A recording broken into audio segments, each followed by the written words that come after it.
This is insane. It's a savage line because you're like sitting there thinking, like, what? It's so savage.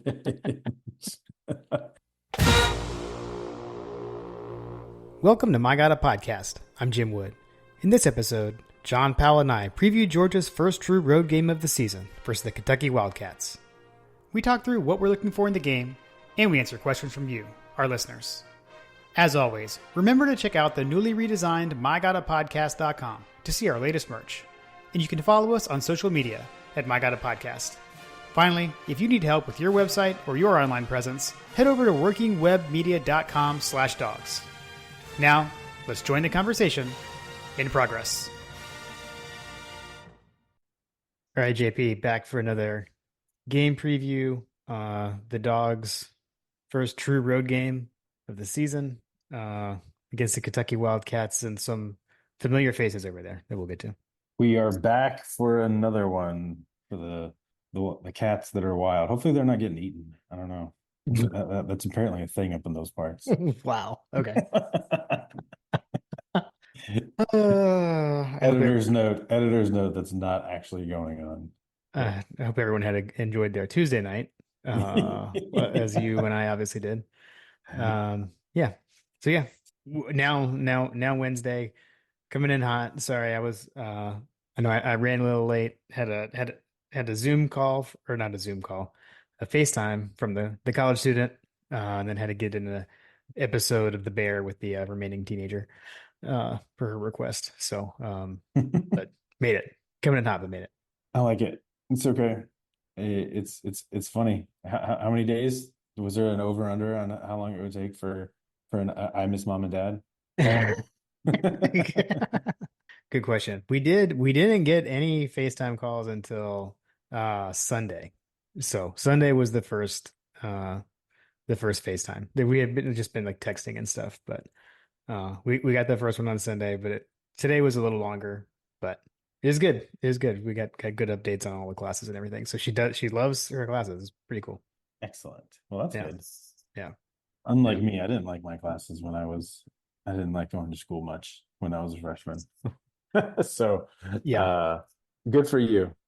Good for you. Keep it up. Yeah. I definitely remember like what classes I dropped Yes. early on, like taking a light load. Yeah.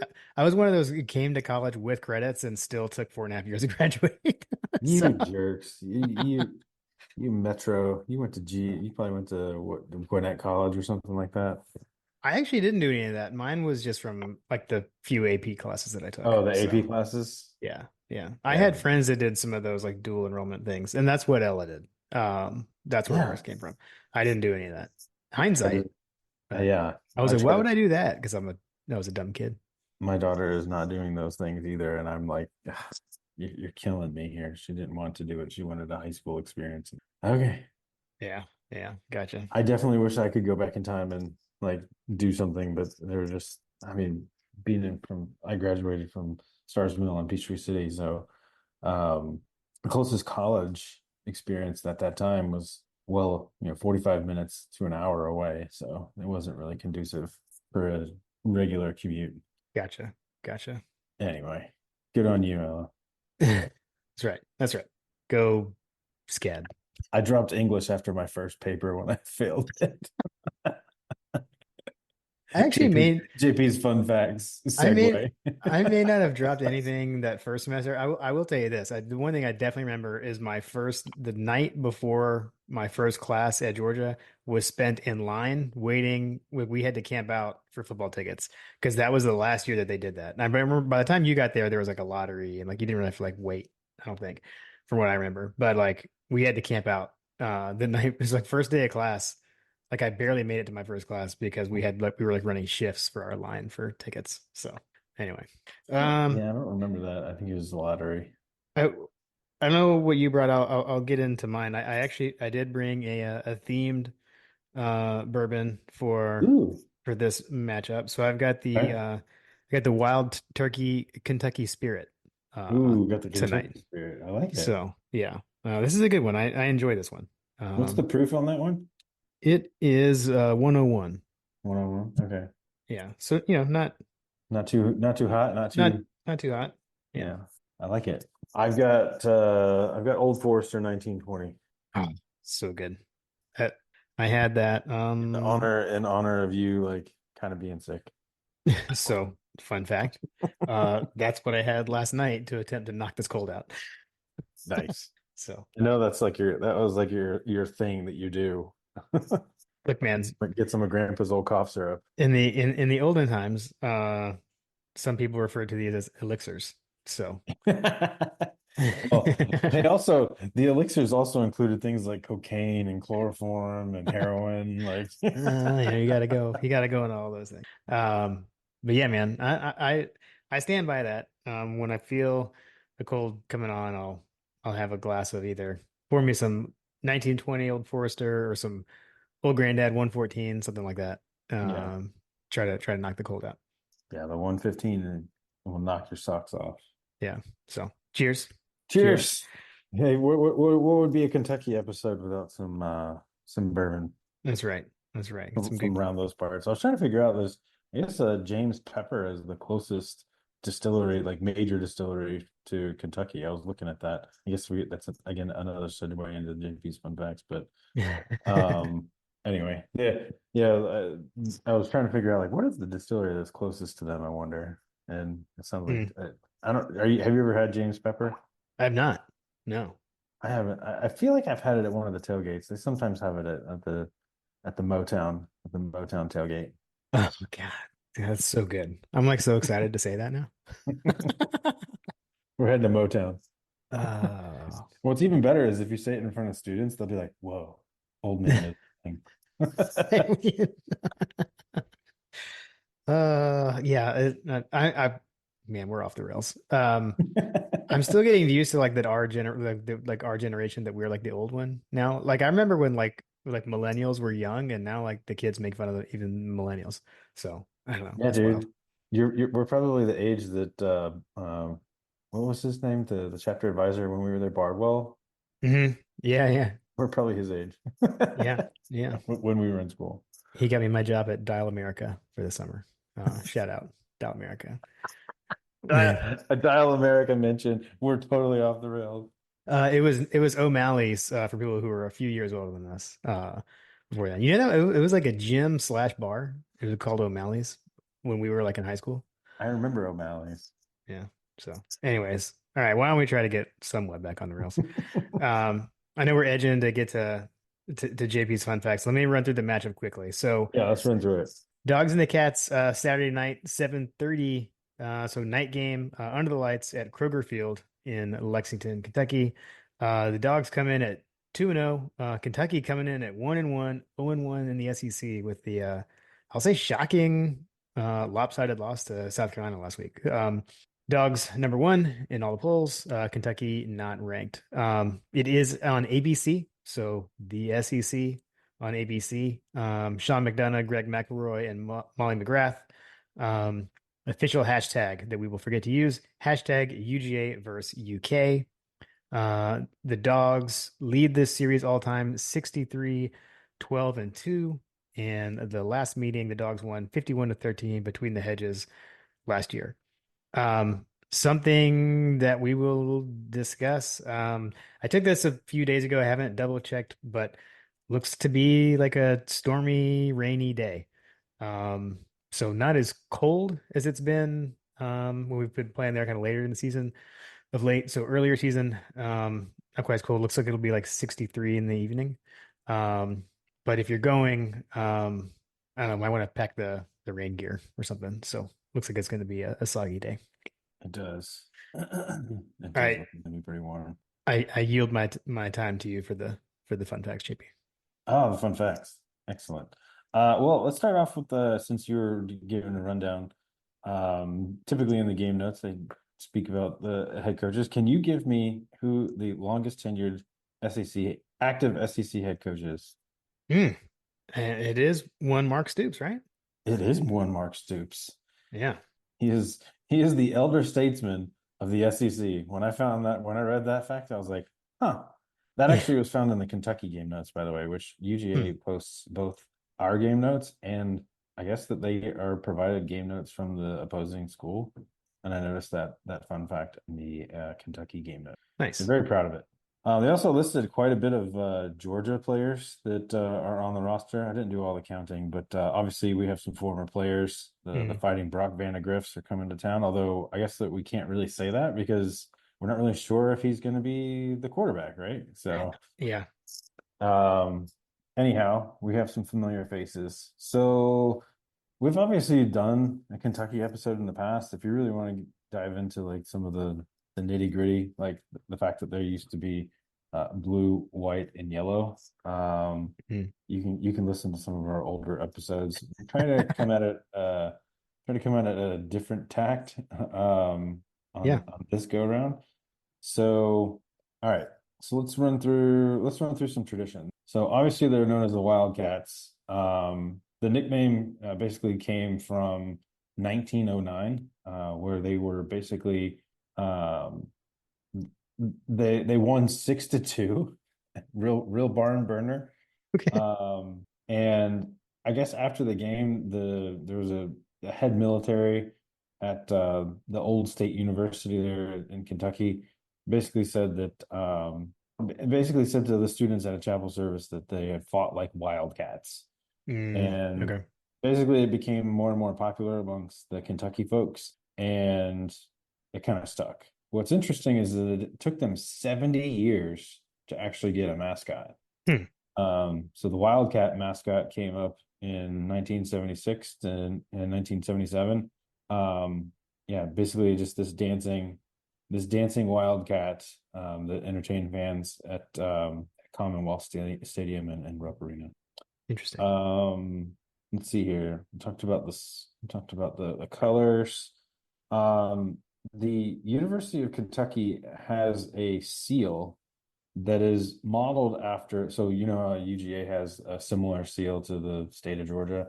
Hmm. Um, Kentucky has a similar seal to the state of Kentucky, and I believe, Jim, you have Yeah, I'll an pull it up. image that I sent to you. Yeah, so if you're on the YouTubes, you can check out the seal of the University of Kentucky. All right, so let's talk through this. So the state seal depicts two men that are embracing on the front. One is dressed in frontier garb, and then the other is more like a formal state. They call him a statesman. Mm. It's also emblazoned with the state motto, which is "United we stand, divided we fall," which is a play on a song from the American Revolution called the Liberty Song. It's wildly like suspected that the people that are in the picture are actually Daniel Boone and Henry Clay. Um, Mm.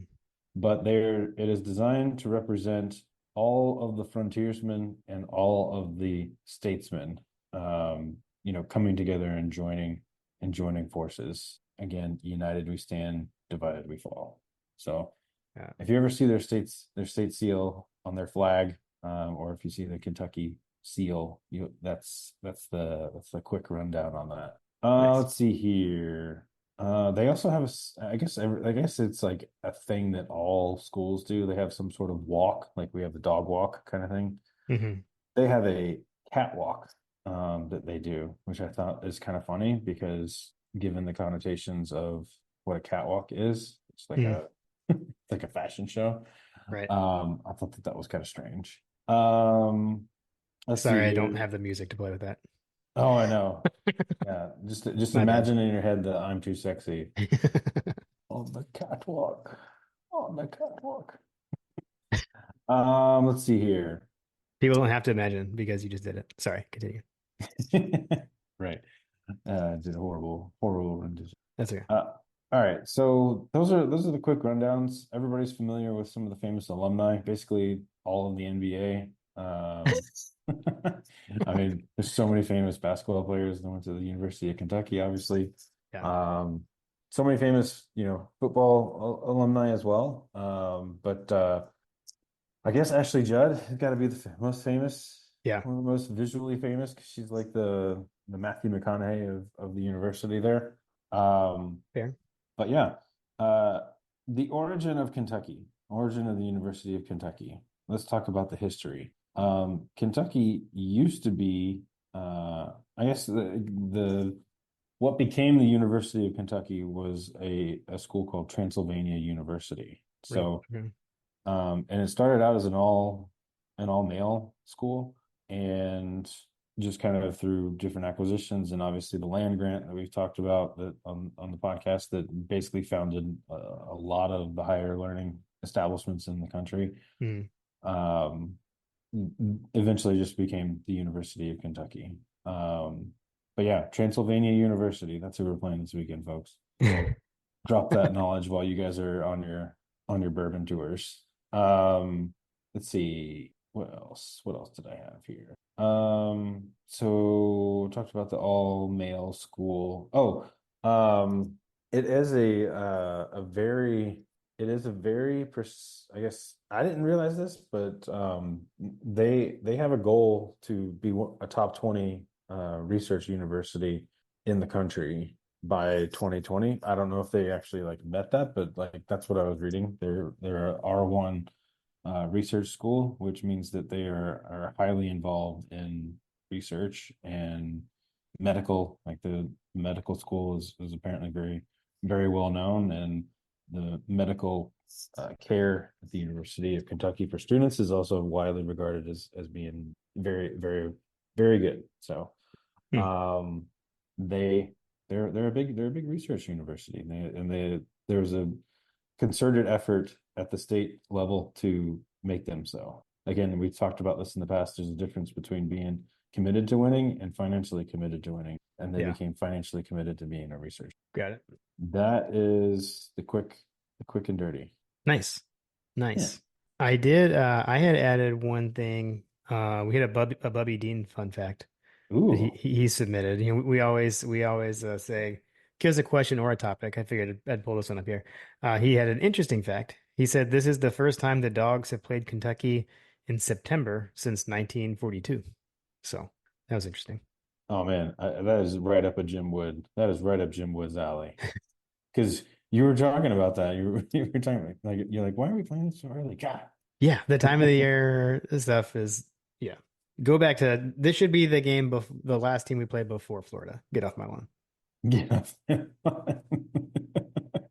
Oh, that's me. Bring back the 2002 SEC schedule, please. Anyway. Really.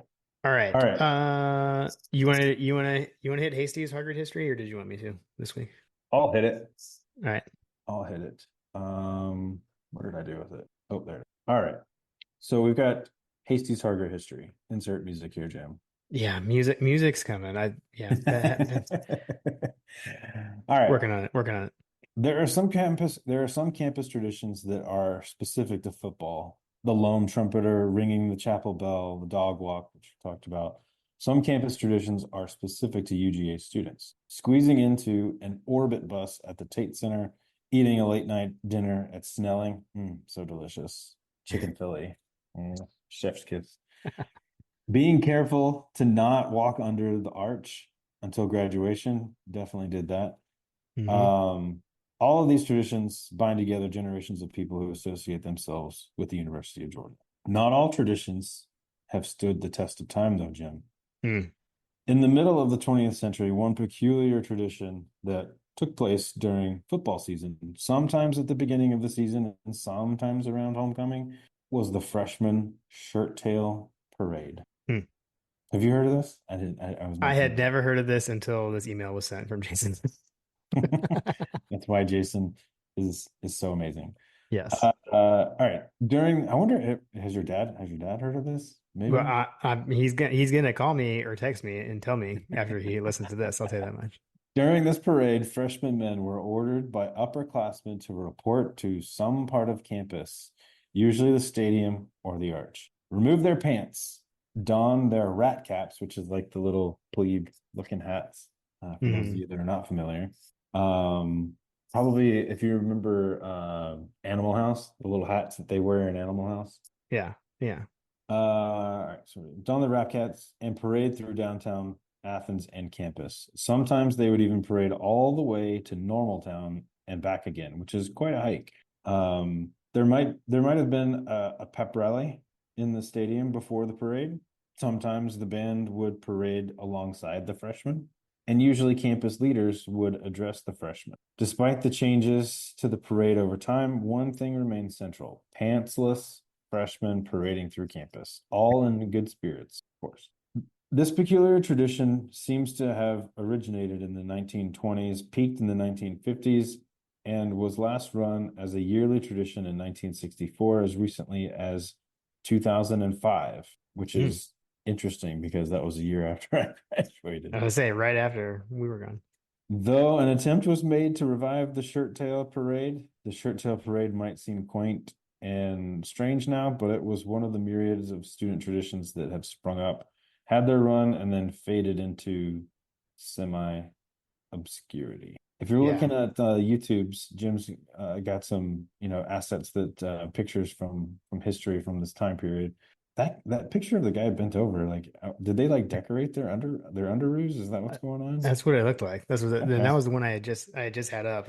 I pulled the red and black one back up because I think that's was showing like when they were trying to revive it. So Jim, you um probably have this episode. You probably have this one to go back through. I do have some. I don't think I have that one. But I will say there is a website where you can view every issue of the red and black ever. They're all scanned. It's comes in handy sometimes. Pretty awesome. Awesome. Well, yeah, thank you, Jason, as always, for sending those. Those are always fun. And yeah, I literally learn something every time. These are not Yes. things that I know. And you would learn something every time if you go and visit him and Yeah, learn about the famous UGA Olympians that's going on right now, right, Jim? that's correct. Yep, yeah, that is the exhibit that's going on over at the Hargett Library this fall. We thoroughly enjoyed going over to the Vince Dooley exhibit last year. I'm sure the Olympic exhibit is fantastic. So Yeah, we'll have to swing over there on a Friday. yeah, we Um, gotta if figure we out a if we time to can make that work. get an overnight game day experience. Yeah, yeah, for sure. Cool. Um, let's see. I had a couple of things. I just grabbed a couple of injury updates from news and notes. I know when we did the review, I think the only person we mentioned was Nate Frazier with the whole shoulder, arm, something thing. Um, Kirby just said Nate's great. That was the answer he gave about Nate. So sounds like he's fine. And then he literally said Oscar is fine around Oscar Delp. So that was the one that we forgot to mention. So Oscar did come out of the game. I feel like he went back in for like a play, maybe one of those kind of deals, but they ended up taking him back out and holding him out for the rest of the game. So Kirby says he's fine. We'll see what that means. Not 100% sure. I did do a little research. Didn't see anything as you alluded to earlier, the whole like with like Brock Vandagriff, like he did not finish the South Carolina game. Like I said to you, this may have been after we hit stop the other night. Um, I had that game on, but I didn't have the sound on. I had multiple games on, and I was listening to another game. So when he left the game, I didn't hear what the announcer said or anything, but I did see like I kind of just Twitter searches and Google searches did see like some Kentucky people talking about the fact that he was benched during the game. So it seems like it was a benching, but don't know if that was a for the rest of the game, like what the plan is. Like you mentioned the whole like Kentucky notes and everything, and it seemed to, at least in there, they're talking about Brock nonstop. I don't know what that means though. I didn't see anything like from Stoops uh saying anything, which I wouldn't really think he would. So I guess Yeah. we'll I don't know. We can monitor the socials throughout the week. Or it may just be we find out who trots out there the first time they had the ball. We'll see. Yeah, I imagine that'll be a game time situation. Yeah. Yeah, probably. All right. Let's see. Let's get to it. So let's start off with the Georgia offense. Like what we're looking for when the dogs have the ball. So just some kind of, notable folks on the Kentucky defense. So the leading tackler is Zion Childress. He's a senior defensive back. He's got one sack too. And then their leader in interceptions is Ty Bryant, a sophomore defensive back with one pick. And Maxwell Hairston is a junior DB, the quote sack leader, also with one sack. So it looks like they're getting their sacks out of the secondary this far this season. A couple of people just to call out Dion Walker, huge defensive lineman. He really showed out last year for Kentucky. Um, I remember kind of hoping he would go into the portal and come to Georgia. That didn't happen. Um, but the one that did go into the portal and go to Kentucky was Jamon Dumas Johnson. So obviously a familiar face on the Kentucky defense there. Um, yeah, I mean, I will say, in general, like I think what we've been hearing from folks, just talking about this is like as far as our offense, their defense, like this, I think like their pass defense, has been suspect in having some troubles. From I think Josh was looking at that from even from like PFF grades and such. So Yeah, I can't remember which graph or image it was that I saw, but he had them like stacked where it was all of the Kentucky metrics versus the Georgia metrics, and it was defense and offense. And I just remember seeing these giant red lines and short blue lines yeah, across yeah, the board.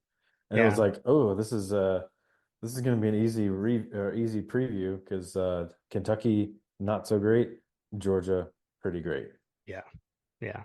And you know, I mean, I think thus far this season, like we've been throwing the dang ball thus far. And I think I expect that to continue.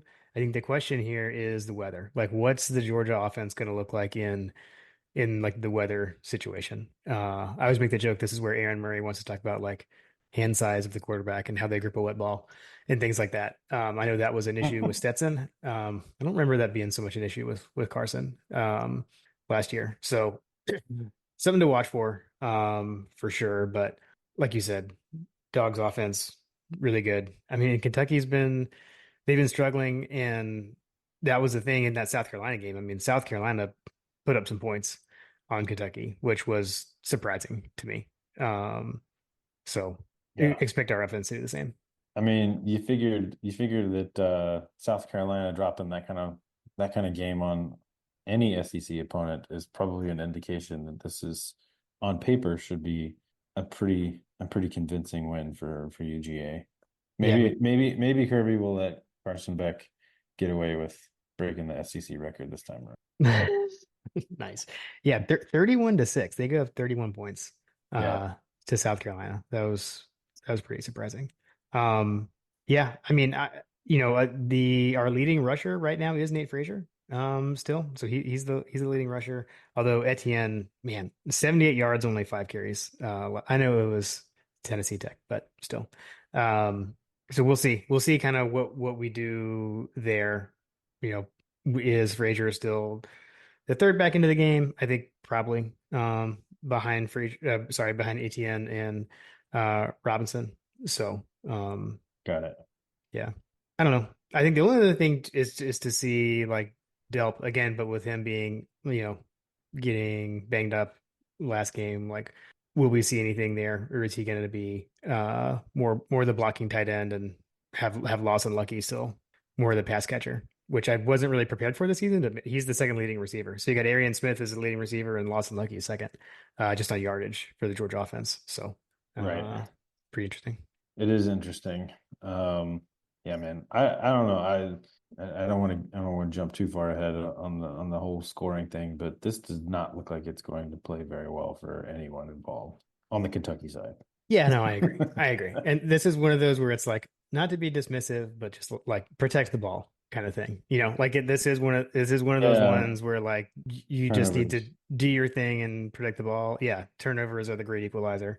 So, protect the ball, play smart with the ball, which that is the only thing about like the whole like points like total kind of thing, like night game, raining all day. I could see this being like a Kirby Smart wants to get the heck out, like just win and get the heck out of there, kind of Hmm. Georgia Kentucky game, and we've seen that all too many times over the last few years. So we'll see. Also, I'm not excited to see Jamon Dumas Johnson wearing Kentucky blue. I mean, I've seen it already, but um, Right. it's just painful to see. I don't know. That was a bummer. I I don't like it. Not ideal. Uh, anything else you're looking for when the dogs had the ball? Well, when the dogs have the ball from my side of things, I would really want to see the offensive line again just continue to play up to their capabilities and their talent level. That's going to be the tail of the tape for me. Make sure, hopefully Stacy and I will be talking, as this game progresses. But everything looks so good so far. Um, Yeah. so and aside from that, I'll be looking for, can the Dogs impose their will on the offensive side of the ball? It appears that they should be able to impose their will on the offense. So, Yeah. Yeah. you know, are we rattling off yards per play that are, right now we're doing pretty well in that category. We're pacing, we're on pace as to what is determined to be an elite team, which is, I think, is like, was it over 4 yards net yards per play, that we're averaging right now. And I think that's like well inside of the threshold of what an elite team looks like. So we'll look to stay on schedule there. Yeah. Um, would love to see Arian Smith continue his rise, Yeah. his rise from the ashes. It'll be the theme of this entire offense. Carson Beck, Arian Smith. Mhm. You've got ETN rising from the ashes. That is the dumpster fire of Florida. Yeah, that's Yeah. that's what I'll be looking for. Okay. Cool. I like it. Yeah. Net yards per play. Georgia's at 4.59 right now. Mhm. So yeah, pretty good. Cool. All right, I'll take it. let's talk about what we're looking for um when Kentucky has the ball.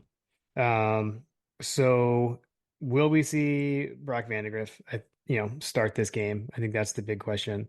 The backup is Gavin Wimsatt. He is 3 for 7 on the year for 14 yards and a pick. So I don't know.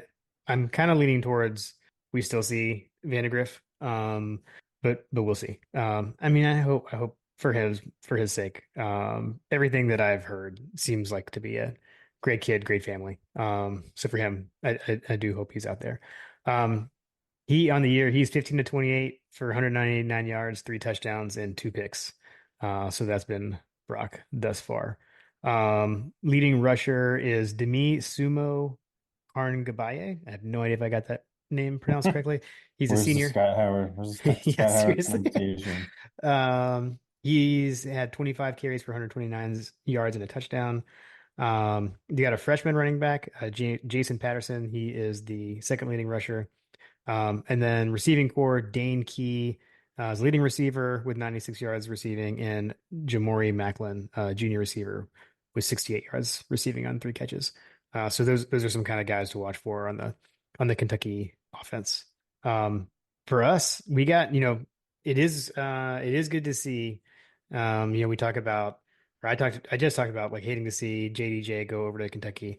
But one of those young stud linebackers is really coming into his own in CJ Allen, and he is our leading tackler 2 games into the season. So CJ Allen, Malachi Starks, Jalen Walker really leading this defense. What I didn't see anything in Kirby's notes of anything about was Michael Williams. We know he sprained his ankle in the first game against Clemson. So will we see him? I would kind of guess no. I would tend to think they, if we don't need him, maybe rest him until after, let him and get a bye week as well. Um, just my guess. That's not inside sources or anything. Yeah, I think that if we were playing Alabama this weekend, he probably would play. Yeah, yeah, yeah. So man, I don't know. Like from what I've seen from Kentucky and I watched a decent amount of both of their games. Their stats are a little out of whack because their first game they didn't finish the game because of weather. I mean, they counted in the standings, but they didn't play a full game. And their first one because of lightning. Um, but then from what I did watch of that game, I mean I felt like they struggled. I remember I think like on Vandegrift's on their first drive, he threw a pick. JDJ got a pick to get the ball right back, but um, they've struggled to move the ball. I think they've got a new offensive coordinator this season, so I think they're kind of still trying to find their way so far offensively. What are you looking for in our defense, JP?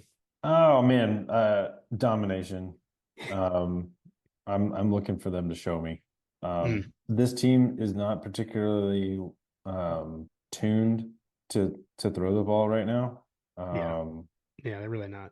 I think that this could be a good opportunity for us to just I feel like they're going to grind the clock, which is why the spread kind of scares me a little bit. So I don't know. I'm gonna if you're in a position where you cannot throw the ball and you are not adept at throwing the ball against this team, that is a recipe for a long night for you. Yeah. Um, Agreed. because we pretty much every year, even if it's an off year, we're pretty much designed to shut down the run as a philosophy, right? Right. Right. You're not going to run sideways. You're not going to run through us. That's we're trying to stop or shut down the run. And then if you throw it on top of that, and your best quarterback is throwing at 53%, like it's just that's a recipe for some third and longs, and that's just not gonna sit very well against us. Yeah. And from what I have seen, like with Vandegrift, it's a lot of like read option, like zone read option kind of stuff doing. I've seen him. He tugs the ball and runs a lot, from what I've Right. seen. So definitely watch for that. But talking, I think that's where those young, fast linebackers come into play. So look for whether it's CJ Allen, Raylan Wilson, we mentioned Jalen Walker, tracking him down, and then I mean shoot the safeties. I'll be watching for that, and set the edge, keep contain, don't let him break contain, and I think we'll be just fine. Yeah, I would say that that's a fair assessment. Being able to keep the quarterback from running at a high clip is definitely something that we've tend to struggle with, but I don't think that they're going to have any problems here. But Yeah. yeah, I would say that we're I don't think that this is a game that we're going to see a ton of sacks. I don't know if Coach has those in his over unders. Um, but I think that this is going to be a game that is going to be, especially if it's raining, it's just going to be a grinder, man. It's going to be a grinder. Yeah, yeah, that's kind of how I'm leaning. That's how I'm leaning. So, um, I don't know. I'd love to see the weather like hold off and not be like that, but I mean, we'll see. I saw Wise Dogs posted something earlier, and he said that the forecast looked like it was turning, but I have not seen it quite as rosy as what he was seeing. But Some wise words from Wise Dog, yes, some possibly. wise words. Yes, new segment. Um, He he wouldn't last that long to hear it. oh, got him. Oh Sorry. man. Sorry. Shout out Wise Dog. Yeah. No, I think that yeah, I think that this is just going to be an absolute grinder for them. Yeah. All right, you want to move on to the special teams? Got a couple of things there. Um Unless you have anything else yeah. defense Yeah, or their no. offense. I actually have some things for special teams as well. Oh, nice. Yeah. Do you feel free to jump right into those or No, do you you want can to? you jump in and I'll add my color. Okay. Okay. I'll be, So I'll be let's the I'll be the Lauren to your Larry okay. or the Scott Howard to Nice. your Even Larry. though it's clearly backwards, according to our website bios. Um, So let's funny. see. So, okay, I guess two things. One, they do have an Australian punter, so they've at least got that. They have figured that out. Wilson Berry is a junior. I don't know how to pronounce where he's from. Mary Bimong, Australia is where he's from. 7 punts for 297 yards, and a 42.43 yard average. So he has punted a lot considering, like I said, they didn't even have a full first game. And then Mhm. their kicker is Alex Rayner, senior. He is perfect in the season, 3 of 3 field goals and 4 of 4 on extra points. Um, Something that jumped out to me and John, like if you looked at the stats that I pulled together, you'll see that our kick returner, like kickoff return, is blank. Uh, the Georgia Bulldogs have not returned a kickoff yet. So every kickoff has either been a fair catch or gone out of the back. It's basically been a touchback or fair catch. Wait, Uh, we haven't we or have not they returned we have not run back a kick yet, like at all. huh. They've all Okay. been touchbacks, as we've received. That is a fun fact. Yeah, we haven't received many because people aren't scoring against us. Um, Right. But yeah, so no kickoff returns yet for the Georgia Bulldogs. Uh, And then again, obviously we still have the Brett Thorson streak is still intact, with no one returning his punts. When I talked to my dad today, he pointed out to me that he said to you during the game, that the Brett Thorson punt was like the highest punt he had ever seen in his life. Uh, he said it kicked it a mile high. Yeah, and then Anthony Evans, he's averaging 10.63 yards per punt return. So that was pretty cool. That's what I had for the special teams. Nice. Okay. So my special teams notes. The punter, the kicker, place Mm, kicker, Alex Rayner, yeah. is a local boy. He is from Harrison High School, and my daughter is friends with his brothers. I think I mentioned this on the last time we played these guys. He Okay. was still fairly new, but he's actually a Lou Groza watch. He's on the Lou Groza watch list because he's a pretty good kicker. Okay. Okay. But yeah, local boy, Alex Rayner, pretty good. He's a transfer from Georgia Southern as well. Okay. Got it. Cool. Yeah. Nice. Yeah. You probably said that last year and I already forgot. So I don't know why you would log the Kentucky kicker notes in your in your archive, but I wouldn't put it past you. That's okay. That's okay. Like I said, I feel like I'm running out of room. So only so much space in there these days. Right. Cool. All right. Why don't we hit the listener questions? Um, so as it was every game preview episode, the listener questions are brought to you by Working Web Media. So we sat down with Working Web Media last off season. We wanted to redo our website. Really weren't happy with when we had, or like our store was on a separate site. Everything was kind of disconnected. So they were kind enough to work with us, get a brand new site for us stood up very quickly, able to, review and proof all the design ideas they had. It was a really, I would say, very simple, smooth, easy process.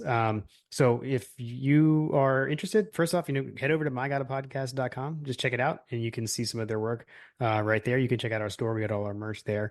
But if you've got a small business, maybe you need a website for your business, or just some help with your online presence for your small business, head on over to workingwebmedia.com/dogs, and then they will know that we sent you their way. All right, GP. Let's start off with Brett Building. First up with Building's two-parter. All right, is Kentucky really as bad as they looked against South Carolina? Yes. Okay. I will say the only thing that I'm going to give a little coach speak. My coach speak answer is, you're never as bad as you think you are after a loss, and you're never as Hmm. good as you think you are after a win. So man, I don't know. I don't know. Like I said though, I felt like they didn't look great in their first game either. Um, so yeah, they might be. They might be. I don't know, man. I think again, new offensive coordinator doesn't seem to be gelling. The fan base is not they're not happy. Because there was talk of Stoops maybe leaving. He was kind of hunting for other jobs last season. He was rumored to be taking the A&M job and all that kind of stuff. So I don't know. We'll see. But JP with the emphatic, yes. Yes. And then Brett Uh, said, "What? they're like, I think that they are, aren't they? They are one of the worst. They're one of the lowest ranked.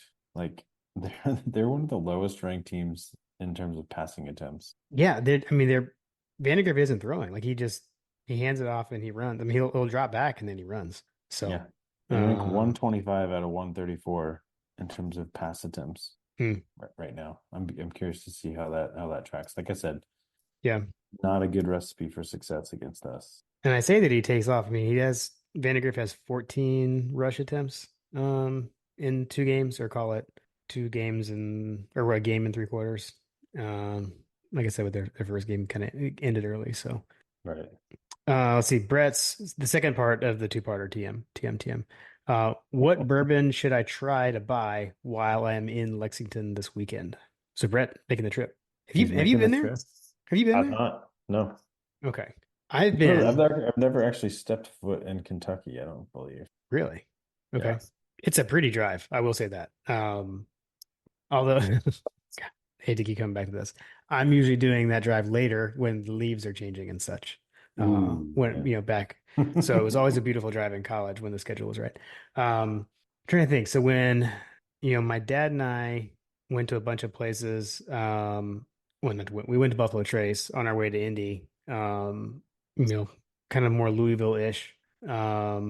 My geography is terrible. I'm trying to think of how far away that is. So I'm not really sure. But I will say, like, when I just remember from talking through the people that worked at Buffalo Trace, like they did say, like, if there's something that you want when you're in Kentucky, you can get it.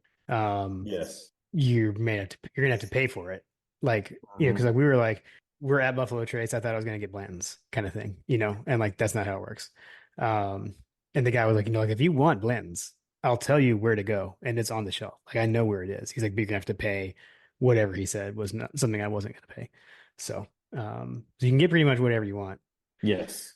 What I would say is I would be looking for 107. That's what I would be looking for if I were out there.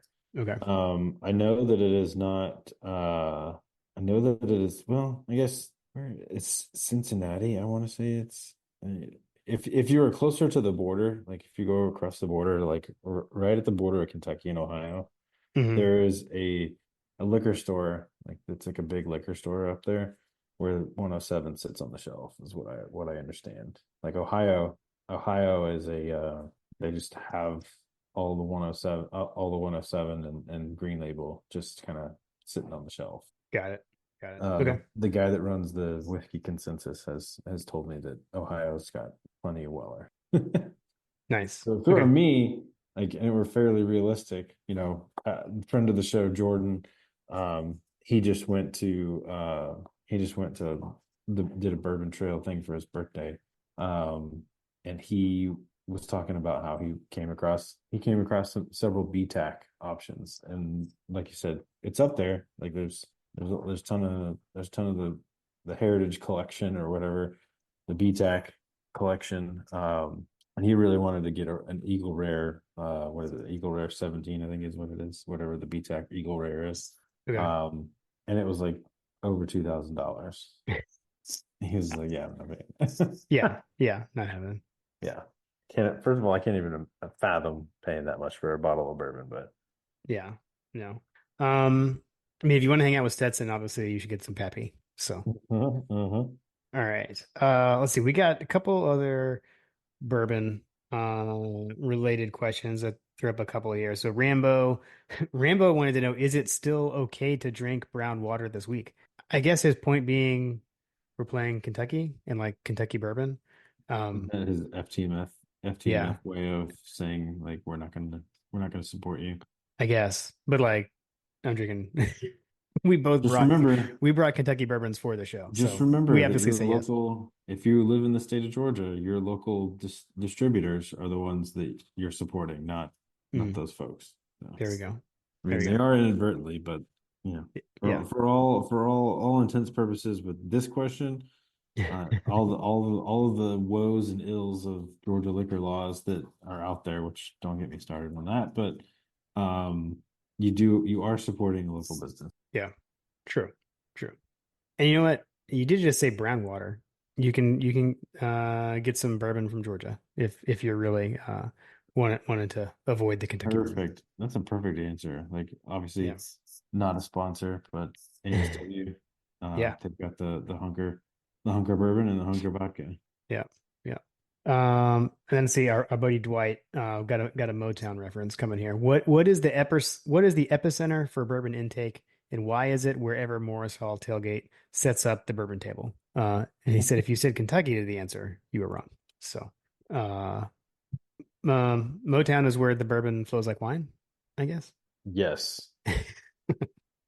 And people flock like the salmon, the Capistrano. Uh, amazing. All right, let's see. Got a few about these are in general kind of like some Brock Vandegrift transferring type stuff. So B Bubby Dean said players always want to perform want to perform against their former team. Does Jamon Dumas Johnson and or Brock Vandagriff have a big game Saturday night? What say you, JP? All I gotta say is ask Tyson Campbell about that. Mm, mm. Yeah. All I gotta say is, yeah.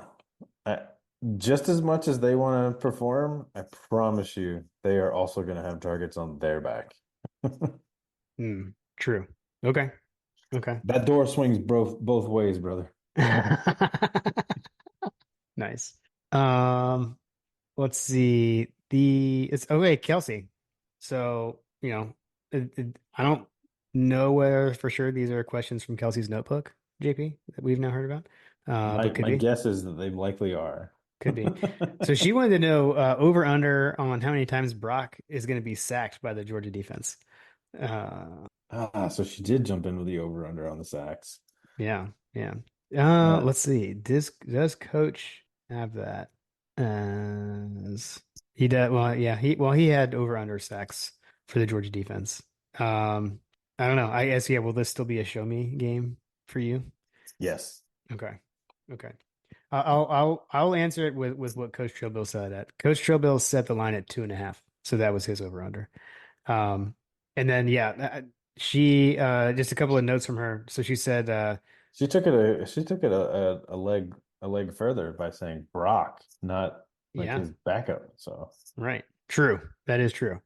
And then she said, with the performance against South Carolina, Vandegrift only passing for 30 yards with a 30% completion percentage. Put me in, coach. So, man, yeah, it was a struggle.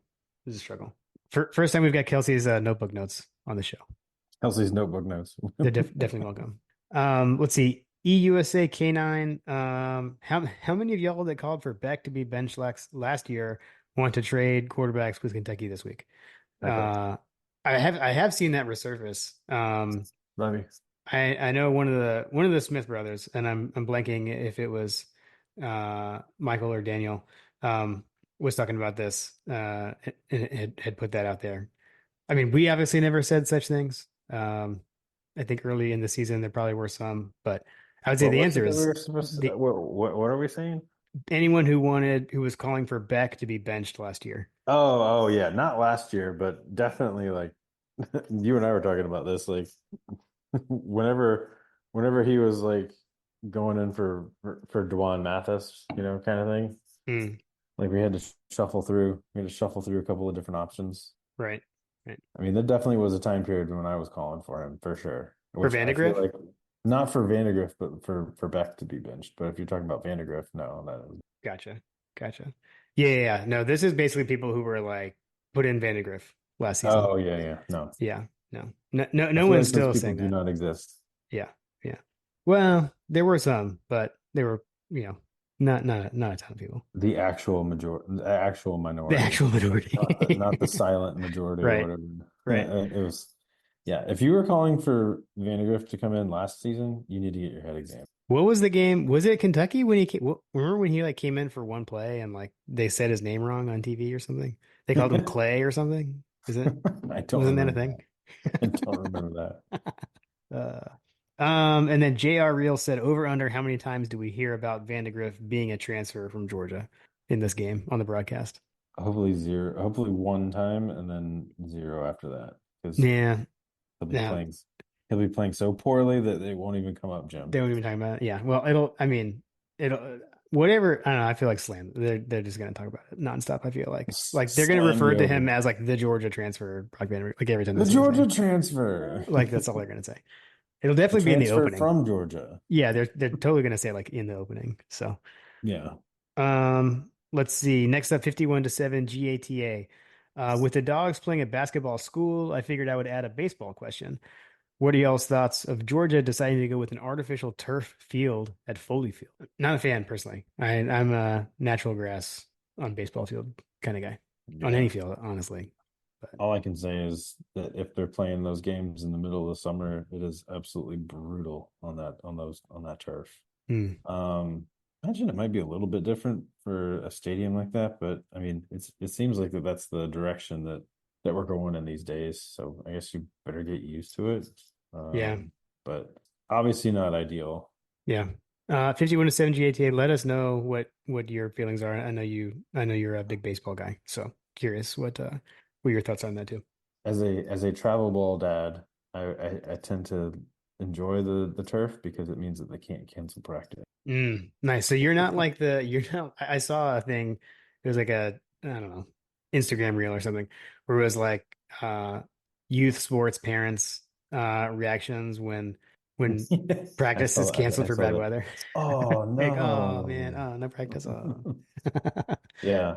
No, I mean, I guess either way, like Ricardo's playing right now. He's playing with that they practice over at Marietta High School, and Okay. that field is 100% turf. And so there's never going to be a situation where they do. But if they did get canceled, they have the indoor facility as well. So that's nice.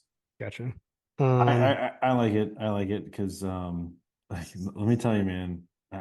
If you haven't, I mean, maybe you remember, maybe you don't, but like when you have those spring seasons and fall seasons where it's just like constantly raining and they're canceling mm, practice after practice after practice, you're yeah. paying all this money and they're not actually practicing, and it's like, yes. Yeah. No, that is true. That is true. I would rather they be working on the things that they're supposed to be working on, and I have a feeling that that's part of what's going on with the Georgia situation. Could be. I mean, I haven't like read much into it, but I'm curious about like the infield. Like, is it still like a dirt infield, but then with turf for the grass? No, it would all be turf. You think it's all that's like the whole, so even the infield is turf. I've seen Yeah. that where like they just make it a different color or whatever. Yes, yeah, they make it it looks like a field, but it's actually all turf. Yeah. Yeah. Hmm. Hmm. I've seen it where the infield is all turf and the outfield is natural grass. Um Okay. I am not a huge fan of that. Mostly because usually when I've come up against that, there's a huge drop off. Well, not huge, but there's a drop off between the infield and the outfield, and it's definitely a situation where someone could seriously injure themselves. Yeah. Every single one that I've come across thus far with Carter, I always walk out there and I always check it out. I'm also not a huge fan of the turf situation for the pitcher's mound Hmm. because the pitcher's mound becomes this artificial. I don't know what college baseball would be like, but all the ones that I've come across, like the pitcher's mound becomes this like hollow, like shell thing that just kind of sits up there. And it's definitely a different feel than a dirt mound. Yeah. It's Yeah. definitely completely different than a dirt mound. So anyway, whenever Carter's pitching, I always walk out there with him and I'll show him how the ball bounces and rolls on whatever particular turf so that he can see Yeah. Hmm. how it reacts, whereas the grass is usually pretty universal. Gotcha. Interesting. Because it is different. There are different turfs out there. Like Yeah. I think that George talked about the squishy turf that they have at the for the NFL Combine and how people typically run slower at the NFL Combine because the turf is so much squishier than other turf. Hmm. Interesting. Anyway, I off don't the know. rails. I'm like, I don't like it because then you can't say off my lawn when you don't have real grass, and you have to say get off my turf or something. I don't know. I don't like it. All right, got a couple of Kentucky as a basketball school type questions. Fletcher Proctor coming in. If we hang another 50 on them like we did last year, would we even want to hire Stoops as a defensive analyst? I I mean, mean, I'm I don't sure know. I'm sure that anytime you have a former head coach that's been around for 12 years in the SEC, it's probably going to be a fairly positive addition, but Yeah, to each his own. Kirby does like to collect former head coaches I on the mean, staff. So. that's what Saban did, so Yeah, yeah. It's now the new Kirby Smart rehabilitation program. Um, let's just say that all of these SEC schools have done really well at recruiting the state of Georgia mm, because there's so much talent. So if you were pulling an SEC head coach, a former SEC head coach, you most likely are pulling in somebody that has some connections to high schools that you most likely would like to have connections with, particularly in right. the state of Georgia. So if that is the case, then you know all it can do is help you. Like I don't necessarily see a negative of bringing in a head coach that potentially has connections to a kid that you may want. More importantly, like in the age of the transfer portal, like they may have connections to universities that we may have want players from. You know what I mean? Yeah, yeah. Agreed. There's a lot wrapped up into it. Yeah. There could also be other aspects of it, like how they run their NIL, like all this. Yeah, for sure. Don't see the downside. Yeah. And he said also Kentucky Hoops hasn't won in Athens in 1,706 days. There's a fun fact for you. That is a fun fact. Um, are they really a basketball power? In air quotes. And they said, "Happy birthday, John." So, Hey, thanks. Appreciate it. I mean, obviously not. Here's a basketball minute for Fletcher. Um, I saw on Twitter. I actually sent this to Matt Moore last night. Uh, Jarvis Hayes Jr. Announced on Twitter that he had received a scholarship offer from the University of Georgia. So that was pretty sweet. So We that old. that got, oh, I know, right? Golly. That excited me. So I'm sure Fletcher is like, yeah, whatever, Jim, that's old news. Please tell me Um, there's another Hayes brother coming too, or that could potentially get an offer too. like, does he have a twin? Does he have a twin? And then they're gonna go to Western Carolina because the twin can only get a scholarship there, and then they transfer. Well, I'm thinking more along the lines of like, Jarvis and Jonas. Yeah, Like that was th their th story. See, they would both have kids, right? oh, well, yeah, yeah, That's what I'm saying. Like gotcha. They could be first cousins, but then just like right, Jarvis and Jonas. Ooh, right. yeah, even better. I like that. Don't know, don't know. And then John Michael D said, "Do we see Big Blue Nation tweets saying it's officially basketball season before this one is over? It's possible." I feel like they probably already have. They lost. They lost to Shane Beamer, guys. Yeah, yeah. Fair enough. Fair enough. All right, let's see. All School is next up. Is this a trap game for Georgia? Are we mature enough to decline to swallow the rat poison? I feel like we were mature. If last year left a chip on our shoulders, we will just routinely mash the lesser teams without looking ahead to the big games. What's funny is that last year, Kentucky was the team that it was, for the last few years, it's been like, oh, Kentucky's really good. Kentucky's really good. They didn't give Georgia a hard game. And that was all the talk heading into the game last year. And they were the Mhm. first team that we like Curb really, stomp. really blew out. Yeah, wasn't that line last year like Georgia, like the true sign of respect is when Georgia cares enough to blow you out. And I feel like that came out of Kentucky last year. So it's just interesting the difference between that and this year. So I Yeah. agree. I'm not worried about rat poison, honestly. I'm not Um, worried about rat poison. I feel like Kirby's done a really good job in that regard with these kids. Is it a trap game? I mean, I guess you could. Like, I guess it's possible, but just like everything is possible, but the likelihood of that reality at this point in stage with the talent acquisition that Kirby has had, I know that we've played them close in the past. It is a road game. It is at night. It is if it's pouring rain, there's a higher likelihood, I feel like, but either way, I feel like we should comfortably walk away. yeah, yeah, agreed. All right. The original friend of the show, Tim Riley. And if you're on YouTube, I put his whole tweet like with his selfie on here. And Tim, I hope that was okay. He put it on Twitter, so whatever. Yeah. He's he said, Sweet. good morning and go dogs this week from Norway. Stoops always plays the dogs tough. How many points does the night environment in Kentucky give the Cats? I say close early, but dogs win big. It win big and head to the bye week. I would agree. How many points does it get? I don't know. I actually don't. To me, it's not so much the night; it's the weather. The rain Mhm. is what would, to me, what would maybe Sway warrant you. some points. Yeah, yeah. Not so much night though. I'm not worried about our guys on the road at night. I think they get up for that kind of stuff. What Will about you? will will they score the first touchdown against us? Kind of Mm. thing. Right. Yeah. Yeah. That is a question. That is a thing. No one has scored a touchdown on this Georgia defense yet. Uh, yeah. I mean, we had that a few years ago was like, when will anyone score a rushing touchdown? And so far this year, it's just I a I touchdown. I think that the question is not so much how many points does the UGA environment allow. I mean, like our defense by and large is starting to feel like it's at an elite level, and obviously we have some big tests coming up here on the road as we get into the meat and potatoes of the schedule. But on paper, so you remember the Clemson episode? I talked about that we could have we could have absolutely like curb stomped the eventual ACC champion. Yeah. They dominated last week, right? Like Yeah. they completely dogged them. We have their players in the press conference talking about we could have done that against Georgia if we wanted to. Blah, blah, blah, blah. Brother, this defense like pushed you out of the way, literally. Man. um, the defense looks really good, man. I don't know. I think that they win big, and I think he shuts it down early. I hope to see Jackson Muschamp in this game. Yeah. Is he even still here? If I he don't know is, if I he is don't know. whatever. Even if he isn't, who knows? Pull him out of the stands. Shoot, Andrew Smart might take some snaps under center.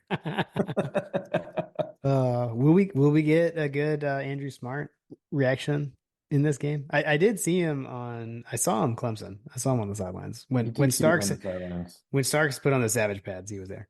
What I'll say about what we can probably expect from Andrew moving forward is probably like I feel like the days are numbered of him in his antics Yeah. because he's starting to get into that stage where it's like he's like kind of a teenager, kind of not like when they start to like not think Mm, things are cool, yeah. they Yeah. don't want to get as adventurous. They're a little more socially aware. And Andrew, we think it's cool. We think it's cool. It's totally cool. So cool. Uh, I also think that he probably got a stern talking to about how to behave on camera after his Little League performance, but what? that's a topic for another day. Gotcha. I thought you were gonna say, what was it, Tennessee Well, game last year? Something well, happened there too. But yeah. totally. Well, there's that, but I'm talking about like I don't know. He kind of fell apart in that Little League game that they had. Like he had such a bad attitude in that game. It's like Gotcha. exactly what I try to tell Carter not to do. Mm, gotcha. Like when your defense isn't helping you, when you're not doing well, like throwing your head down and like Yeah. Chin up, young man. kid, yeah. Baseball is a game of failure. Yeah. Anyway, All right. Still working on theatrics for this one, but we've been having some conversations. But uh, we got Jason's Would You Rather from the Hug Dog. He also opened with Happy Birthday, John. So lots of birthday wishes, that's a JP. birthday. Thank you. Appreciate it. I'm feeling the love. All right. Would you rather bet the ponies at Keeneland or hit the Bourbon Trail? Bourbon Trail, hands down. Smash it. Same. Agreed. Gambling is not my thing. Although you could do the other fun fact that I forgot about now that they've mentioned it is there's apparently a Kentucky double where you go to the horse races at Keeneland and then Mm, go to a night game at Kentucky. gotcha. Okay. So dear listener, could have a chance to hit the Kentucky double. Got it. Yeah, I've been Georgia at Kentucky twice. I think I went twice. Never went to Keeneland. So not definitely Bourbon Trail. I'd go to the Kentucky Derby. Yeah, the Kentucky Derby is a different thing though. Exactly, exactly. It's So like okay, Bourbon Trail. the masters of horse racing, I guess. Right. All right. Would you rather watch the dogs play at Kroger Field or at Rupp Arena? I guess Rupp Arena because it's more iconic, right? Aren't those Yeah. tickets like thousands of dollars too? So It for me it's Rupp just because I've never done it. I've seen Georgia play Kentucky in the Steg. I've seen them play in the Georgia Dome that has been imploded. But yeah, I've never been there. That would be fun. The dogs won at Rupp on the day Kim and I got married, by the way. There's another fun fact for you. boom. Let's see. Oh, I got it. Okay, off the rails. There's a hilarious moment in our in like our wedding video with Saunders and Ragone talking about that Georgia beat Kentucky that day. It was hilarious.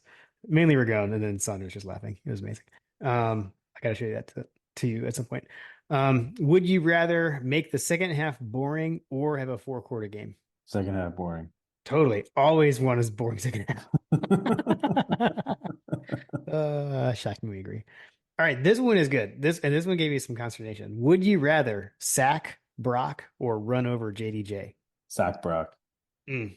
All right, we're gonna disagree. I'm gonna go with he's running over people. He's Uh, running over people. Yeah, so I I'll go was. I 11. figured that would be a good response on that one. But given the fact that we have been struggling in the sack department, guys, Yep. I'm looking for them to show me, and I would be happy for them to show me. Okay.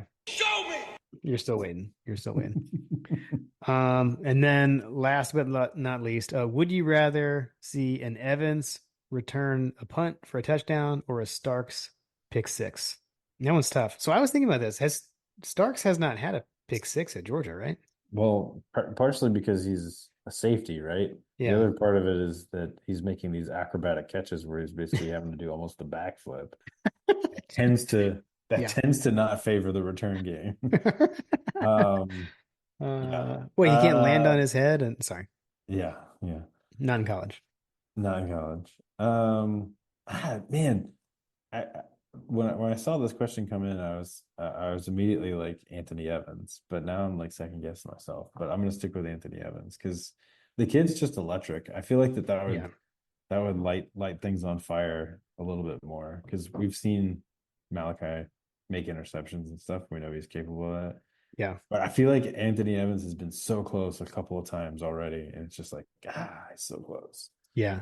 I mean, it was when that in the I feel like SEC championship game, it was like he was shot out of a cannon that first time we saw him return a punt. Um, so yeah, I think I'm going to agree with you. I'm going to go with that too. yeah. I'll add a clarifying statement. I'll take Anthony Evans running a punt back against Alabama. Mm, mm, nice. Yeah. Yeah, we've seen a bunch of kick returns for the Dogs at Kentucky. I think didn't Joystick like run a punt and kick return back in the same game once? I feel like that That sounds happened. right. Sure. So yeah, we'll go with that. We'll go with that. And then he closed it out just with the "Love you, mean it." So uh, back at you, hug dog. Yes, sir. Um, all right. That is it for the listener questions. Was that Hug Dog's Would You Rather's from previously, or did he do a new one? These were the new ones. Oh, I don't okay. have the other ones handy. I will say, yeah, hug dog, we missed them last time. Apologies.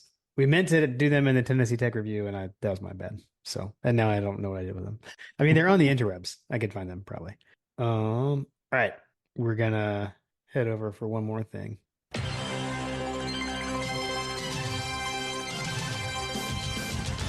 Oh my God!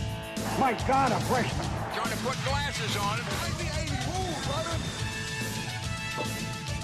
It is time for coaches over unders. Cheers, coach. The music has stayed the same for coaches over under.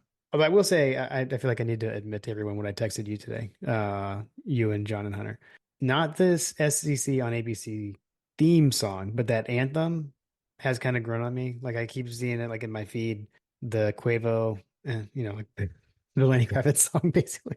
Yeah. That does get me excited for the weekend when I see those. So Yeah, because it has that's working on energy. me.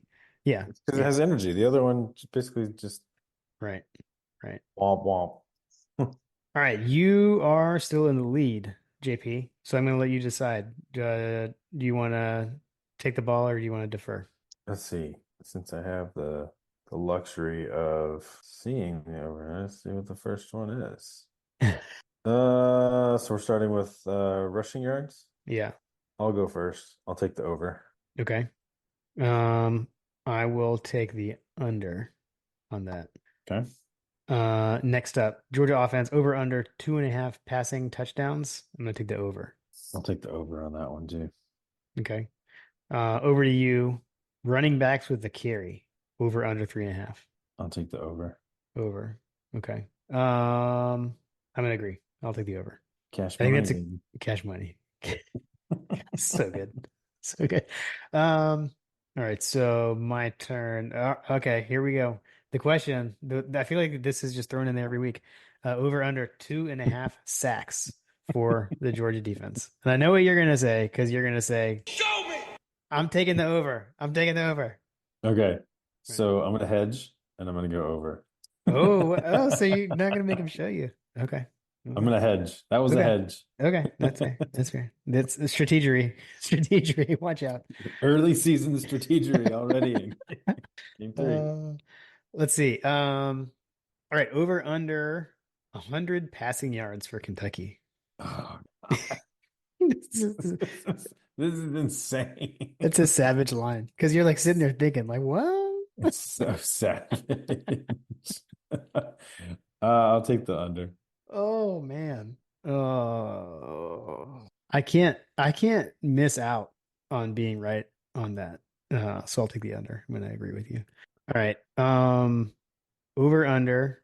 1.5 forced turnovers. For UGA, I assume. Yeah, yeah. Oh wait, I guess it's my turn. I'm just gonna- Man, 1.5 turnovers. I'm gonna go over. I'll take the over there. Okay. I could definitely see a pick and a fumble. There. Yeah, So that was my especially when logic. if it's raining, Right. all bets are off. Right. Exactly. All right, over to you. Special teams. Over under 2.5 punt returns for Anthony Evans. I'll take the over. Okay. I'm gonna agree. I'll take the over. And then the miscellaneous. Over under mentions on the broadcast, Brock Vandagriff or JDJ transferred from Georgia. Over under set at 3.5. Smash the over. Agreed. Agreed. Smash that over. Yeah. Coach, appreciate you. Thank you for sending these. Thank you for tracking them. I always it's a great moment on Sunday when Coach sends us how The results. the results for the week. It's always like such a great moment. It's always hilarious. So appreciate you, Coach. Thank you. All right. Time to get into the predictions. Final predictions for the game. There is a line this week. Last week there was no line. And reminder that our predictions are for entertainment purposes only. We do not give gambling advice. It feels like feels like there shouldn't have been a line based on the line. Yeah. I think when this came out, I think I believe your text was it's a lot of points. So the dogs are favored by 24. The over under is 45. That gives an implied score of Georgia 34.5 to Kentucky 10.5. The predicted score from OddsShark is 42.2 for Georgia to 19.8 for Kentucky. I threw a new one in here. I can't remember. I think I don't know. College Football Insiders, which it's like a collaboration with Parker Fleming, Stats Award. He's helping out with that. So they've got a little modeler there. This College Football Nerds thing doesn't seem to work anymore, so I plugged it in here. This one's got a little tighter. Georgia 37.2 to 22.61. So, those predicted things have a lot of points for Kentucky. What do they know? Those things are all there. I'm not going to pretend to understand it. That's where I'm sure Ross could explain it, but I still probably wouldn't understand it. And that's a me thing, Ross, not a you thing. I don't know. I'm sure there's some kind of metric somewhere that's saying that.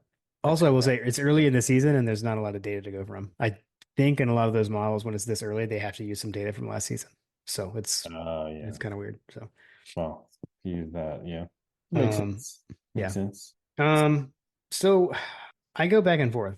Like if this was like a 3:30 sunny weather game, I would have I feel like I would have some kind of huge crazy score. I do kind of feel like that Kirby, this is going to be one of those classic, the score, it never feels close, kind of thing, but the score is somewhat close. And then Georgia pulls away, but it never felt close kind of thing, Right. like a Kirby Smart at Kentucky special kind of deal. So I'm gonna go 30-6 Georgia. Ooh, bro, are you serious? What? I was gonna do something like a 33-6. Nice. That's okay. You can do that. Yeah. It's our podcast. Yeah, I think that Mr. Alex, the local boy, is a pretty good kicker that they're going to use as often as they can. Passing game pretty weak. I don't think that they're going to be scoring too many touchdowns on us. Is kind of the overall. I like the 34-10. That sounds right, but I just don't see them scoring a touchdown on us. So yeah, hence the 6. Okay. Yeah. Yeah, I don't see it as a name your score game like last weekend. Hold on, let's back up. I think that it could be. It's possible. Oh yeah, absolutely. That's on the table. It's definitely on the table. So this is all under the umbrella of Kirby Smart as a head coach, right? Yeah, exactly. He is not the person that's going to embarrass Stoops. Mm-hmm. He also, you have to bear in mind that we're coming up on a bye week. The last thing that he wants to do is jump out to a 30-0 halftime victory and then continue to pour it on, and then all of a sudden you get injuries in the second half. Like Mm-hmm. he is going to try to clean this thing up as quickly as possible and get everyone off the field. Yep. Yeah. I agree. So I expect that Carson Beck will be a maybe early third quarter like scratch here. Hmm. I think that we're going to pull anybody that's questionable as quickly as possible. You know, Malachi Starks, all those guys. Like, you don't want any of those guys getting hurt in the second half of a blowout in this particular game. In this particular game at this point in the season. Yeah. Yeah. For sure. So clear the Agree. benches. Jackson Muschamp come out and throw some touchdowns. If you're still around. I would say I've had plenty of time to check on that, and I never did it. So that's okay. we're you know, people can yell at their podcast player of choice. Maybe Josh is totally. Josh, text us. Is Jackson Muschamp still the Georgia? Yeah, seriously. Whoever the third string quarterback is or whatever. We need an intern. Or fifth string quarterback. Yeah, we need an intern. Yeah, I mean, yeah, so we haven't seen anyone other than Gunner. And we got what, Jaden Rashada. Yeah, Jaden we got Jaden Rashada. Rashada, we got Puglisi. So who knows? Who knows when we'll see one of those guys? Puglisi. No, but this is definitely a confirmed. Jackson Muschamp is no longer on the roster. Okay, that's what I thought. I thought I was going crazy for a minute there. Okay, yeah. Thank you for confirming. Crack research team. Who am I gonna pick? Who am I gonna pick on? Give me Sam Bush. Nice. Okay. Give me Sam Bush throwing touchdowns in the fourth quarter. That I do not see happening. That would be amazing. Yeah, he's a freshman from Athens, by the way. Okay. Yeah. No, this is a protect the football win the game thing for sure. So, mm-hmm. All right, we got coach gave us a few other games to look out for as you're watching college football on Saturday. The first one is Bama traveling to Wisconsin. Bama is 16-point favorite on the road. That game is on Fox. I believe that is the big noon kickoff. So you're going to have a nooner of Alabama at Wisconsin. I mean, I guess the Tide will probably roll, would be my guess. USF was harder than it should have been last week. And if USF had any kind of offense, it might have been able to actually stay close. Mm-hmm. They pulled away at the end. Mm-hmm. I don't know. I don't know that they'll cover, but I think they'll win.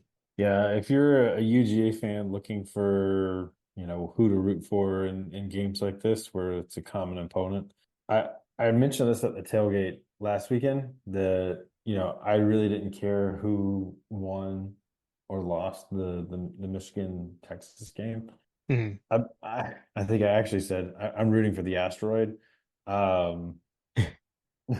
But really what I'd like to see is, any school that is on our schedule, I would like to have to see them empty the clip in order to win. Okay. Yeah. Like, put everything that you got on film for us to see and analyze. So if you're a Georgia fan, you're rooting for Bama and Wisconsin to be an absolute nail biter, like a kick six situation. Mm-hmm.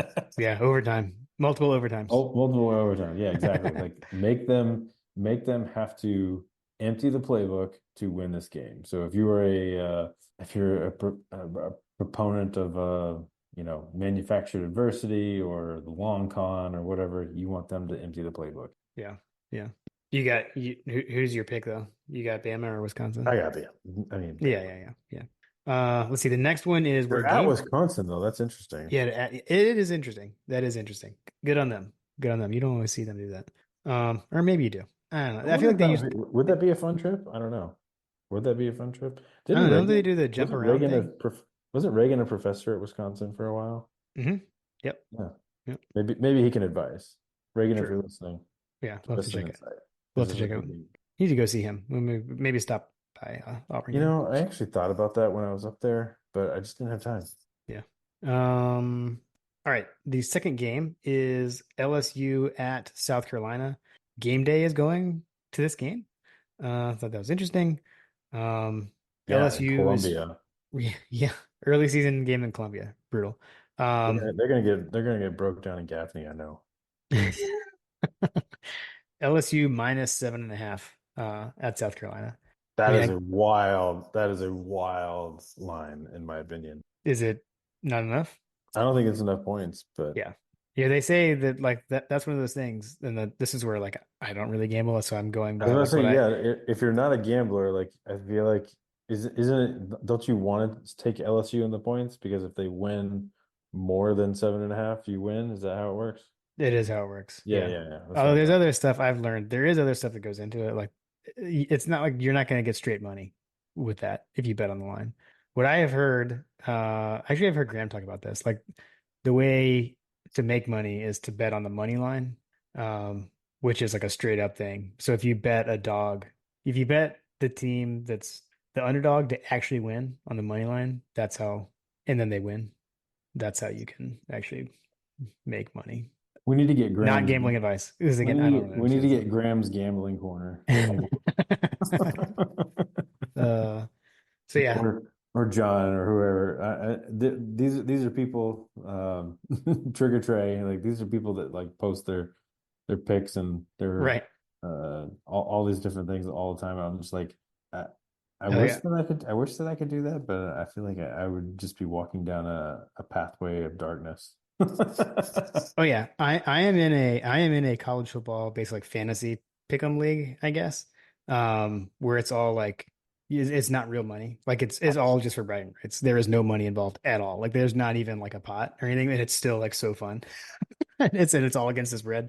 Um, so I always look at that and be like to see how hard it is. Um, and I'm doing it with fake money. So, anyways, How are you it is. doing? I am like even so far this year. So I try to just kind of I do it for longevity because if you lose too much like fake money or whatever, you get kicked out. So you have to like last the whole season. So if you go in the Mm. hole more than 1,000, I guess points, you're out. So I kind of play the long game and I kind of spread my money around a bunch across a bunch of games to try and just stay in, and then I kind of pick my moment to go for it. So I Nice. won that league once. I've been in it for a long time. So I'm not very good, but all right, I got the Tigers. I got LSU. But that line stinks. Like I feel like somebody knows something, but we'll see. Yeah. You got LSU as well. Yep. Absolutely. Uh Texas Against A&M. Shane Beamer, yeah. Yeah. Texas A&M going to the swamp to play the Gators. A&M is favored by 3.5. Also a small. Feels like a Yes. low line, right? This is a super low line, yeah. So I'm gonna go A&M. I really don't want A&M to win because Jim, if A&M wins this game, I feel like it pretty much seals the fate of Yeah, one maybe, one maybe. one one Billy Napier. Yeah, Um, yeah. gosh darn it, he's such a good coach for Florida. It just makes sense for him to be there. I mean, he just needs to stick around. I mean, Yeah. I'm gonna go. You got to go with the Gators at the Swamp against these guys, but Okay. golly, 3.5 is super short. Yeah. Yeah. All right, and then Boston College at Missouri. So Missouri favored by 16.5 to Boston College, who has already notched a win over Florida State. Let's not forget that. Is there value there, or is it? It's just a fact. I'm just stating facts then. It is a stated fact. Uh, I'll go Missouri. Their schedule Yeah, is Columbia is a tough kind of place what to it is. go, Yeah. as Yeah. AJ Green will attest. Mm. Mm. All right. That's it for coaches pick'em games. So I mean there's some good games this weekend. I think it's kind of odd that you got uh game day at LSU South Carolina, but I guess that kind of is what it is. I'm assuming the big noon thing is at Wisconsin, so they'd only be the same place. I mean, so I'd love to understand the decision-making process that brings game day to Columbia. Hmm. It's just kind of like, what? Like, Yeah. is there really no other good games? Like, I mean, I feel like Alabama, Wisconsin. Yeah, that's what I'm saying. My guess but that's the Fox big noon kickoff, and so Oh, they're going to right. be there. So I'm guessing they just don't want to go to the same place. So they're playing the favorite game. Yeah. Although they were both at Michigan, Texas last week, but I guess maybe that one was big enough to warrant it. Yeah, So, I guess Wisconsin's not ranked. Let's see who else we got here. I'm just going down the. Oh, I mean Oregon State, I mean, no longer a conference game. Bedlam, isn't that what they call it? No, Bedlam is Oklahoma, Oklahoma State. Oh, I got my wrong Oregon, state. Oregon State is the Civil War, right? Civil War, yeah, something like that. Yeah. It has Yeah, a cool name. It has a really cool name. we had a North Carolina matchup with App State against East Carolina. I'll be interested in that one for local purposes. Local purposes. Yeah, not a lot. There's Not not a a lot. lot, yeah. Not a lot going on this weekend. I mean, heck, number one UGA versus Kentucky.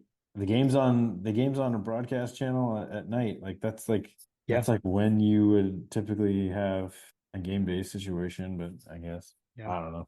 There are better options out there, I feel like, than LSU and South Carolina. Yeah. Well, what's your plan for Saturday? What's your game day look like? So Lindsay's actually wife is heading out of town for a concert. She's actually going to go see Amos Lee at Red Rocks, which I'm super jealous Oh, about. nice. Yeah, don't get me started. Oh yeah, Boston College at Missouri. That's two ranked teams. Boom, done. There you go. Anyway, so this weekend I'm flying solo.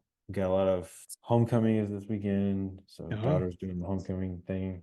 Camden's got cheerleading. Carter's got flag football. So I should be in a position to sit down and watch the game. I'm thinking that if it's not raining, I might pull the TV outside. But yeah, I'll be at home. I'll be at home for the most part, probably just waiting to see if it happens with the homecoming situation. But Yeah. should be fairly low key. Okay.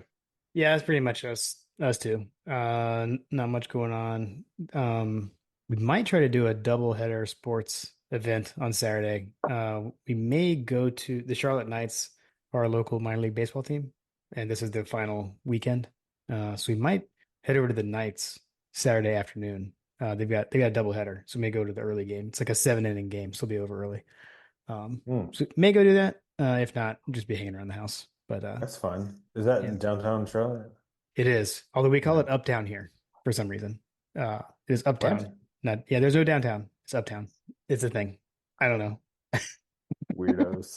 Yeah, I've been here for 14 years. I don't know why that is, but I learned it quickly. Like when we got here, we said downtown. I was like, what do you mean downtown? What? You mean uptown? It's like, I guess. Uptown? What is that? Sure. Yeah. So yeah. But yes, it is. It's in the city. It's actually right by Bank of America, like where we went for Dogs Clemson. It's right down the street. Yeah, right down the I street. know. I remember. I know where the stadium is. Yeah, that's the stadium. So I remember going by it and being like, "Oh, that's cool." yeah, Watch yeah. a baseball game. So yeah, just do that, and then we'll, Do they have any cool beers that they only make there? Only make there. No, Not like the Cannonballer beer. Yeah, and that beer they stopped making that beer. I know you said actually. that. So yeah, but yeah, there's nothing. I could be lying. There might be a Knight's beer. Actually, there is a Knight's beer. I don't remember what it's called though. If I go, I will report back. Is it a cool logo? The Knights logo? Yeah. They changed it. I'm always fascinated because where Carter grew up with baseball or whatever, like where the park that we came from, they once you reach a certain age, it stops being like Major League Baseball teams and it starts It's like the minor league teams. The minor league teams. And Yeah. I'm always like fascinated by the logos. Like it's always like the Cannonballer logo, like the Cannonballer, the Kannapolis Cannonballers or whatever. Yeah. Like that logo, when I first saw that, I was like, oh, that's the beer logo. Yeah. That's a great logo. That's a great logo. The Knights they're more like it's more traditional, I would say. I mean, they're AAA. I feel like those are a little more traditional talent, but yeah, they're the Knights. Like it's like a knight helmet thing. It's like a UCF type night. Yeah, it is actually. So, Dude, but they do like change things up. Like they'll wear different colors sometimes and that kind of stuff. Like, so it's kind of like that. But then they'll do almost like Charlotte Hornets colors sometimes. The other thing is they're the affiliate. They're a White Sox affiliate. So I have a hat that says like CLT that looks like the old White Sox hat. It's pretty cool. That's cool. Their opponent on Saturday Mhm. is an absolutely amazing baseball team name. See, I don't even know. I haven't even looked at who they're The playing. Jacksonville Jumbo Shrimp. Oh, yes. Yes. That is a good one. That is a good That's I mean, that is such a minor league. And then the logo is like a little shrimp that has like looks like it's got boxing gloves on. I wonder if they'll have any of their merch at the game. Probably not, but that'd be sweet. I like to like go like when they play the Stripers and like wear my Brave stuff. There you go. There you go. I'll pull that sometimes. They're fun though. If you're ever in Charlotte and there's a game going on, highly recommend. The Knights games are a blast. So at Got any it. rate, but yeah. So then we'll be at home watching the porch, probably light a fire, sit outside, watch the game. I'm hoping that it Have a stays. bourbon. So I'm hoping that it stays dry so that I can do the fire as well. cool. I don't have the covered patio like you do, though. All good. Cool, man. Well, that was fun. First true road game. See some guys who used to play for the Dogs. That'll be kind of weird, but TMF. yeah. I think we're pretty in line with kind of how we're thinking about this one. So Absolutely. Well, if you are traveling, stay safe. If you are participating in bourbon tours, etc., yeah. Uber. Yes, true. Or you can be truly elite and get a bus situation like the Motown folks. True. Man, talk about FOMO. If you are going, feel free to tag us and post us in all of your pictures, Yeah, for particularly if they're related to the bourbon variety. Yeah.